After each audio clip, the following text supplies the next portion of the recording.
ఒకసారి సూరదాస్ అనే భక్తుడు శ్రీకృష్ణనామం జపిస్తూ అడవి మార్గం గుండా వెళుతున్నాడు. ఎదురుగా ఎండిన బావి ఉంది. దృష్టిలోపం ఉన్న సూరదాస్ ఆ బావిలో పడిపోయాడు. ఒకవైపు సహాయం కోసం వేడుకుంటున్నాడు, మరొక వైపు కృష్ణ కృష్ణ అని పిలుస్తూ ఉన్నాడు. శ్రీకృష్ణుడు తన భక్తుని యొక్క దుస్థితిని చూడలేకపోయాడు. పరుగు పరుగున వచ్చి సూరదాసుని యొక్క చెయ్యి పట్టుకొని బావిలో నుంచి బయటికి తీశాడు. తనను బయటికి తీసింది సాక్షాత్తు ఆ శ్రీకృష్ణ పరమాత్ముడే అని అర్థమైంది. తాను పట్టుకున్న చెయ్యి శ్రీకృష్ణుడిదే అని తెలుసుకున్నాడు.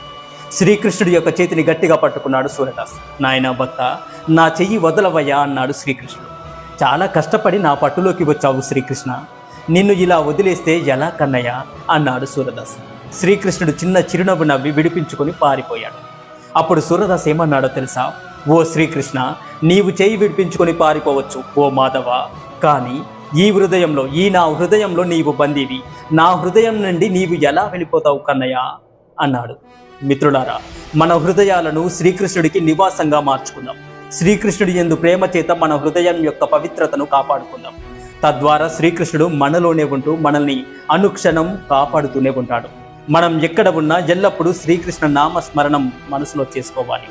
ఇతరులకు సహాయం చేయడానికి అవకాశాలను వెతకండి. దుఃఖము, బాధల నుండి ఉపశమనం కోసం మనసులోని ఆధ్యాత్మిక నైపుణ్యాలను ఉపయోగించుకోండి.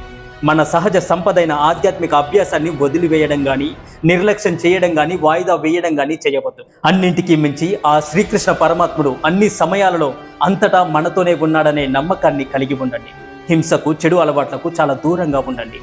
భగవంతుని ప్రణాళికను అంగీకరించండి. నేడు మనం అపజయాలుగా, కష్టాలుగా, నష్టములుగా భావిస్తున్నవి మున్ముందు మనల్ని మరింత విజయవంతులుగా, సౌకర్యవంతులుగా మలిచి మనల్ని ఆనంద సాగరంలో మునకలు వేయించడానికి అని గ్రహించండి. విశ్వాసంతో, సహనంతో ఉండండి.